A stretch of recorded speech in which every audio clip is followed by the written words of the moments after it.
There's a variety of different disordered eating patterns out there.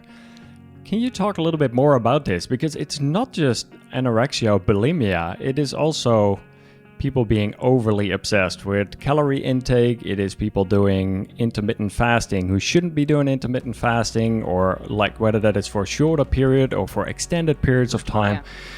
Can you talk a little bit more about some of these differences that you see out there? It's such a good point, because I've had to even kind of put like a disclaimer on some of the shows that we do, you know, if we've talked about intermittent fasting or keto or, you know, clean eating and only buying organic and stuff, because you're breeding this whole new kind of eating disorder, kind of this umbrella term of orthorexia. So I think it can really then start to take on its own unique traits in each person, depending on like what they sort of start fixating on.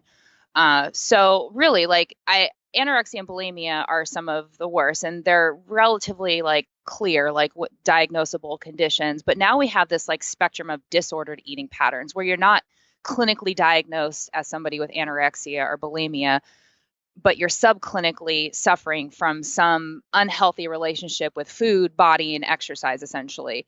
And you're fixated on these unhealthy habits. You're fixated on this idea of control, the need for control, perfectionism in your diet. You can't waver from XYZ. You know, again, like going back to that idea of like not going out to dinner with friends. Like I hear this from people who are suffering from this idea of orthorexia, like where they will cancel dinner plans if they're not comfortable at that restaurant because that restaurant doesn't serve organic food, or they only cook with canola oil and they don't cook with olive oil, and that's like a deal breaker for them. So I think, to me, then the question is like, it's okay for us to talk about the elements that, you know, consist of a healthy diet and approach to like nutrient timing, or like how something like intermittent fasting can apply, or when going low carb might make sense. But the key is not being overly rigid about it where it controls your whole life, really. And so I think that's where people have to like dive inward in their own journeys, because this is unique to each person. Like we can't, that's where sometimes I even struggle with my podcast, because it's like, if we're talking about keto or something, I'm like, but this isn't for everyone or something, you know, it's like, you may hear it apply for this person right here, but you literally could be the opposite situation where I'd recommend literally something 180 degrees different. And so I think it's upon ourselves to dive inward and ask ourselves some hard questions of, are we honoring our body's true needs? And often when you find disordered patterns, if you're deep down, if you're really being honest and true with yourself, you've veered away from serving your best well-being. Like you are in an unhealthy pattern. You're stuck in this mindset that you can't break free from. You feel this like level of guilt and shame because you know that like you're not honoring your true needs. Like you're just not being honest with yourself in a way.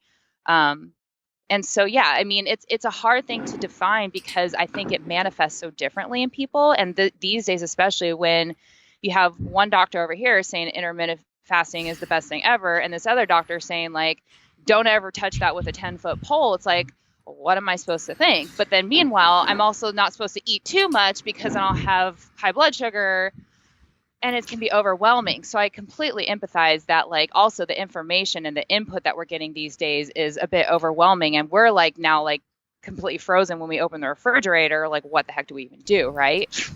100%. I see it every single day, between people going eating only meat to people going vegetarian or vegan. And yeah, high fat, low carbs to like eating many carbs, and left and right. I see so many conflicting messages over there. Yet at the other hand, also realizing that there's no one size fits all approach.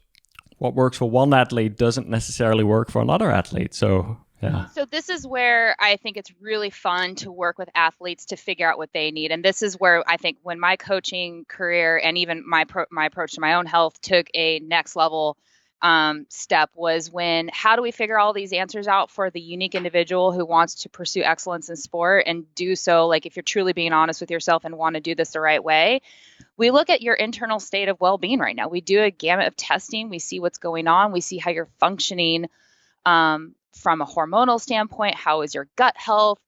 How is your stress balance? How's your HPA axis function?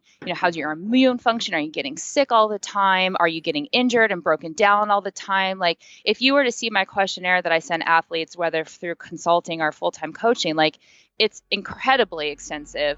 And it's because I'm trying to get a good picture of where they're at right now.